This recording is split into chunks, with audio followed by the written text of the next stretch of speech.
Hi all welcome to KK funda.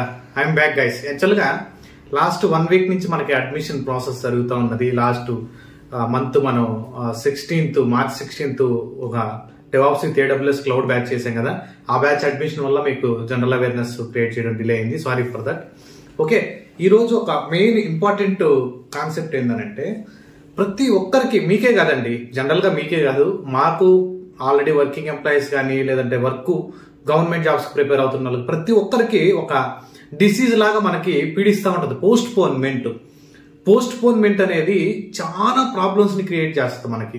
ఎందుకనంటే మీరు observe చేయండి, ఈ రోజు చేయాల్సినటువంటి వర్క్ రేపు మార్నింగ్ చేద్దాం, రేపు చేయాల్సినటువంటి వర్క్ డే ఆఫ్టర్ టుమారో అంటే ఎల్లుండి చేద్దాం, అలా కీప్ ఆన్ పోస్ట్ పోన్ చేస్తూ ఉండడం వల్ల ఇప్పుడు నేను ఈ రోజు లైనెక్స్ చెప్పాను అనుకో, లైనెక్స్ కంప్లీట్ అయిపోయిన తర్వాత ఒక 10 days లైనెక్స్ చెప్పాను, ఈ లైనెక్స్ కంప్లీట్ అయిపోయిన తర్వాత గిట్ అండ్ గిటప్ స్టార్ట్ చేసేటప్పటికి లైనెక్స్ ఫినిష్ కాక, okay git and GitHub start అయ్యే లోపు నేను లైనెక్స్ ఫినిష్ చేస్తాను, లేదంటే గిట్ కంప్లీట్ అయ్యే తల్లికి మళ్ళీ అలా keep on post పోన్మెంట్.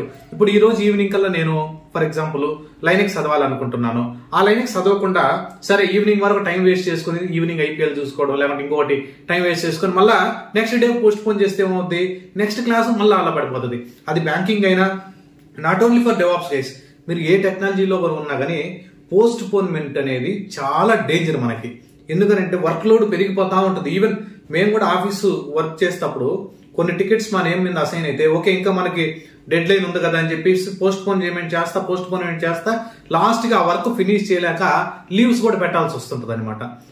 Sick leaves అలా ఎవరు చేయొద్దు. ఏ రోజు వర్క్ ఆ రోజు ఫినిష్ చేయండి. ఒక white paper, B2B white paper తీసుకోండి.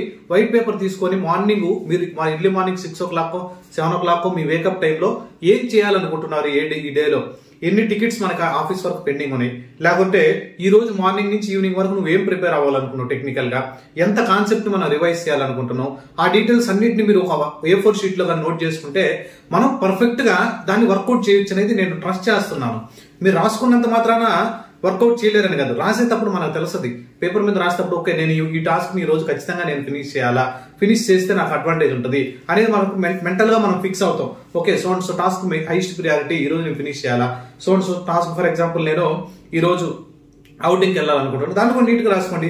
మూవీకి వెళ్ళాలనుకుంటే ప్రతిదీ నువ్వు నోట్ చేసుకోండి. డైలీ మనం మెయిన్ ఇంపార్టెంట్ టాస్క్స్ అనేది. అప్పుడు పోస్ట్ పోన్మెంట్ తగ్గద్ది. పోస్ట్ పోన్మెంట్ తగ్గించుకునే దానికి బెస్ట్ ఆప్షన్ ఏంటంటే ఒక డాక్యుమెంట్ డైలీ మెయింటైన్ చేయండి. ఓకే, డైరీ మెయింటైన్ చేయండి. నీట్ గా డైలీ ఏం చేయాలని కూడా నోట్ చేసుకోండి. ప్రిపేర్ అవుతున్నది రివైజ్ చేసుకుంటా ఉండండి గైస్. చాలా ఇంపార్టెంట్.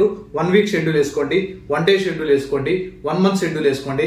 6 months లో మనం ఏం చేయాలో ఒక ప్లాన్ చేసుకొని దాన్ని వర్కౌట్ చేసుకుంటే వెళ్ళిపోతా ఉండండి. I'm not telling like don't watch IPL night 7:30కి మీకు స్టార్ట్ అయినా, లేదంటే మీరు వీకెండ్స్ లో 4 o'clock 3:30 ఆ టైంలో మీకు IPL స్టార్ట్ అయినా కానీ IPL చూసే ముందు మీరు ఒక కంటెంట్ మంచిగా ప్రిపేర్ అయ్యి ఒక టెక్నికల్ స్టఫ్ కానీ బాగా నేర్చుకుని ఉంటే మనం IPL ని హ్యాపీగా చూడొచ్చు. Thank you guys, thanks for watching. I will see you on next video. Bye by.